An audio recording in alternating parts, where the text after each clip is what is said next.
Welcome to the League of Legends Champion Spotlight, featuring Gangplank, the Saltwater Scourge. Gangplank is a hybrid melee and ranged physical damage dealer. His main strengths are great mobility, high damage output, and an ultimate that can be cast anywhere on the map. Gangplank's passive is Grog-Soaked Blade. Every attack that Gangplank makes places a stack of Grog-Soaked Blade on his target, up to a cap. Each stack damages and slows the movement of whoever's been struck. Parlay shoots target enemy with Gangplank's pistol, dealing damage. This shot applies on-hit effects such as Sheen, Lifesteal, and Grog-Soaked Blade. Parlay can also critically strike his targets. Additionally, if Parlay kills its target, Gangplank is awarded bonus gold. I take Parlay at level 1 and max it last. Remove Scurvy causes Gangplank to eat a bunch of oranges, healing Gangplank and removing all crowd control effects, such as slows and stuns that afflict him.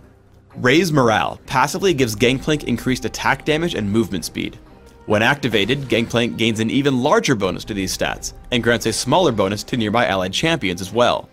I take Raise Morale at level 2 and max it by level 9. Cannon Barrage marks an area on the map for a few seconds, slowing all enemies in the area and causing cannonballs to fall randomly in the area, damaging anything they strike. Cannon Barrage can be cast anywhere in the game, regardless of how close it is to Gangplank.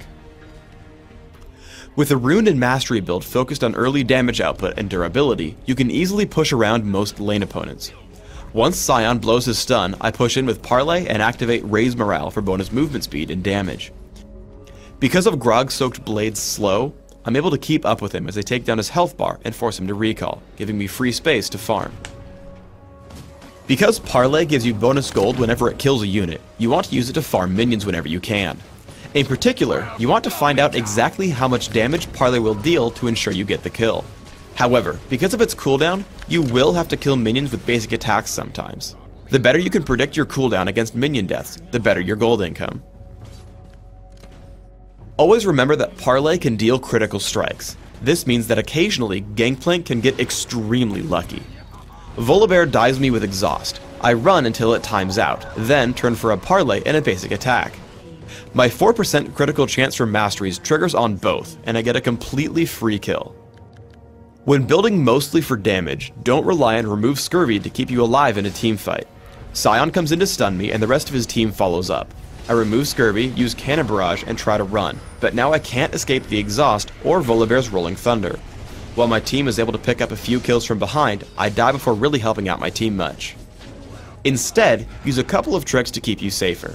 With Cannon Barrage and Summoner Teleport, you can push a side lane and still show up to the battle without missing a beat. As I watch the battle unfold, I look to kill the squishiest targets possible. I blow up the enemy Scion with Parlay, then activate Raise Morale and Shurelia's Reverie to give my team supreme positioning. With Annie and Vayne completely split off from the rest of my team, we take down Master Yi and Volibear. Because Gangplank takes on the role of carry, you should find pushing with a minion wave to be very powerful. I'm able to earn a lot of gold, pushing up the minion wave to the windmill and fiddlesticks. Whenever he leaves the turret, I push in with Parlay and Grog-Soaked Blade. However, I don't want to dive the turret until I have minions to capture it, so I continue farming. Once they have started capturing the turret, I push in until I notice him channel Crowstorm. Once that ends, I can tank and out-damage drain with Cannon Barrage and Parlay, killing him underneath the windmill and taking the capture. As we get into a teamfight around the windmill, I aim for the squishy targets on the enemy team. I Parlay Twisted Fate and remove Scurvy his stun.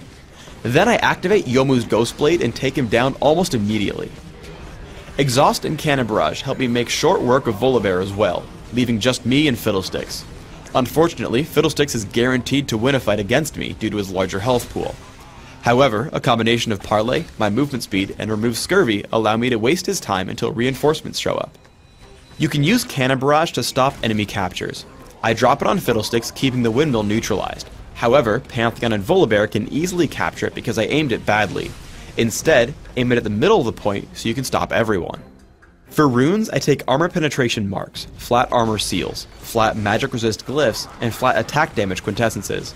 This build gives me significant early game damage output with Parlay in case I want to push around my lane opponent, while giving me decent resistances that synergize with bonus health, lifesteal, and remove Scurvy. My masteries are 2109, focusing on all physical damage increasing masteries and offense, while taking increased mana regeneration and neutral buff duration in utility.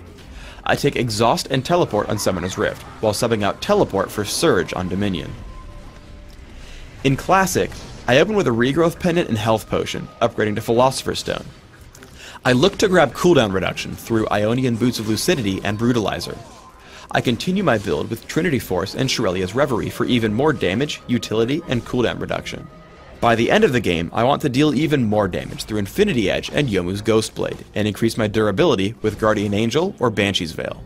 In Dominion, I look for more durability and damage through basic attacks instead of Parlay. I open with Prospector's Blade and Boots of Speed.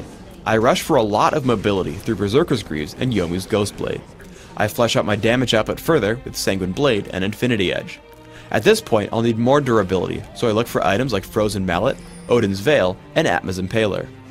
Thanks for tuning in to the Gangplank Champion Spotlight.